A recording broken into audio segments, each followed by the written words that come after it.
mes amis, j'espère que vous allez bien. Moi, je vais super bien. Je suis Diane, la diva de l'amour, sur YouTube, Diane de la Force sur Instagram et Facebook. Je vous retrouve aujourd'hui pour une nouvelle vidéo. Nous allons parler de comment garder espoir dans les moments difficiles.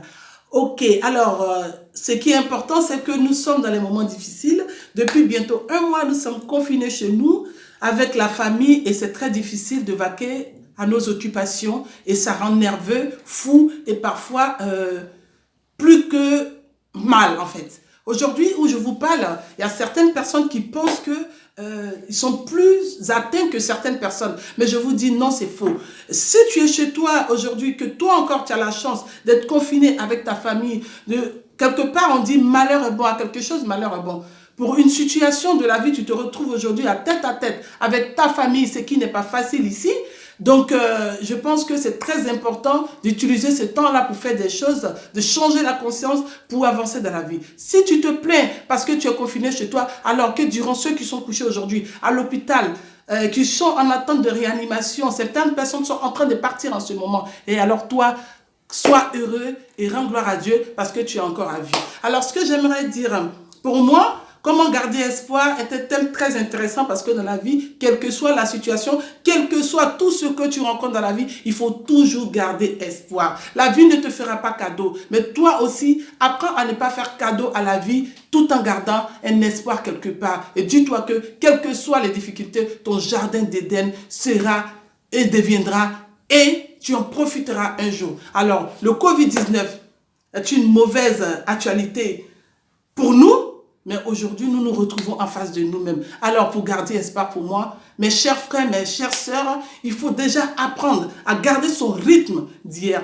son rythme de travail. Si tu étais quelqu'un qui te réveillait à 6 heures du matin pour t'apprêter, pour aller te vaquer à tes occupations, il faut toujours continuer à te réveiller à 6 heures du matin. Parce que, après cette étape de confinement, il y aura l'étape du déconfinement. Donc, pour ne pas être en déphasage avec cette période, ce vide, il faut toujours continuer à te réveiller à 6 heures du matin. Même si ce n'est pas pour t'apprêter pour aller au boulot, je te conseille de te retrouver avec toi-même. Ça te permet de te remettre en question sur beaucoup de sujets personnels que tu n'avais pas le temps d'élaborer, en fait, des questions que tu n'avais pas le temps de te poser parce que ton activité professionnelle te prenait beaucoup de temps. Je pense que c'est le moment de le faire. Pendant que tout le monde est couché, tu t'assois à partir de 6 heures du matin, si c'était ton heure de réveil, ou 4 heures, peu importe, tu te mets seul, tu commences à réfléchir et tu vas élaborer pas mal de choses que tu as adoré, que tu n'as jamais pu faire. Ok. La deuxième chose,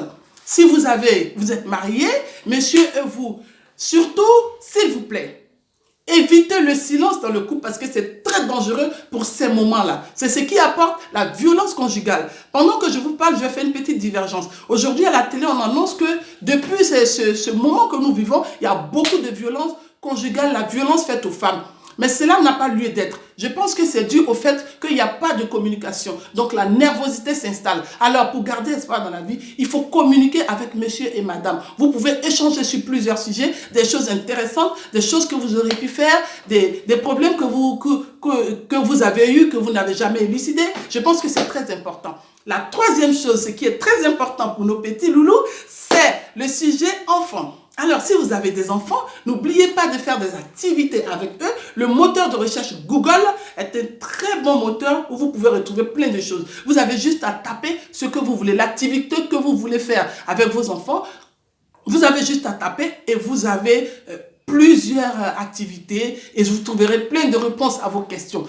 Et n'oubliez pas d'échanger avec les enfants, parce qu'après tout, quand bien même qu'ils soient des enfants, c'est des personnes. Avec les enfants, on apprend plein de choses. Plein de choses. La télévision, vraiment, c'est important, mais il y a un moment, il faut savoir arrêter de regarder la télévision avec les enfants, ne pas trop dormir et continuer à éveiller votre conscience, parce que c'est cela qui vous permettra de garder espoir. L'éveil de la conscience veut dire quoi? Pour moi, l'éveil de la conscience, commencer à lire. La lecture éveille la conscience. La lecture permet de te calmer. La lecture permet d'apprendre certaines choses et de découvrir certaines choses. Donc, mettez-vous beaucoup à la lecture et espérez qu'un jour, les choses vont changer parce que ça ne sera pas continuel. Il y aura bientôt le moment du déconfinement. Alors n'oubliez pas d'être à l'heure de votre travail. N'oubliez pas d'échanger avec madame pour éviter les frustrations, les méchancetés, les difficultés dans le foyer. N'oubliez pas d'échanger avec votre enfant et continuez à espérer parce que la vie est faite d'espoir. C'était Diane la Diva Glamour. Je vous aime et je m'aime. À bientôt.